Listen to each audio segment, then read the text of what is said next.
Hello everybody, Zach here. Welcome to a quick version of the grid. I just got two small updates that are actually pretty big and major things that will affect how some people utilize their Quest. So let's hop right into it. First, let's dive into something that a lot of people that aren't interested in utilizing the virtual desktop experience. That being said, I highly recommend you check out the virtual desktop experience if you haven't already. I covered how you kind of set up some of that stuff in my other video, how you set up side quests and what have you. But this is if you want to just use your Quest with the linking capabilities so you can play full-fledged VR games connected to the PC. And this is an update from the public test channel. So if you go into the settings tab, go to beta at the top and enable the public test channel, you're actually able now to use whatever USB cord you want. Well, a USB-C to USB Type A or USB-C to C, the one that came that only charges your Quest, can now be used.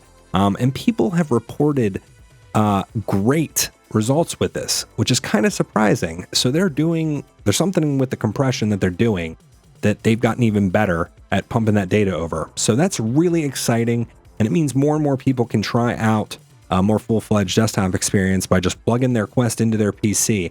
Now, that being said, if you're going into lower-end cables, or if you're just going to use the Quest, the actual cable that came with your Quest, the charging cable, which is what it's deemed. It's not a link cable, but it's the charging cable. If you use it for this, you might not get, I assume you're not going to get power, too, at the same time. So you might only get data, which is fine if you're only going to be playing for a certain amount of time. So if you still want data and power over that same cord, you might have to invest in something a little bit, more premium.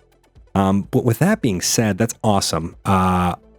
It allows people, again, like I said, to try this out and to use extenders a little bit more freely and not have to worry as much about the quality or, the capabilities of the extenders and what have you. Secondly, virtual desktop. So the developer released a new update that you basically bypass the external internet connection, so you don't even have to worry about connecting to the internet. You're able to connect directly to your PC, and that's kind of crazy. So there was an outage either with the virtual desktop servers or Oculus servers a little bit back, and fortunately, the developer finally listened to kind of the outcries that are like, well, if I don't have external internet, I still want to use virtual desktop. It is my local machine. So he listened to that, he updated the software. You're able now to utilize virtual desktop and direct connect to a machine, which is awesome. This also enables people to much more easily set up a dedicated router for this type of thing by plugging that router right into Ethernet in the back of their desktop PC and setting up like a 5 gigahertz connection right there. You can then, maintain line of sight, which is ideal for an internet connection, definitely when you're pumping a lot of data over it.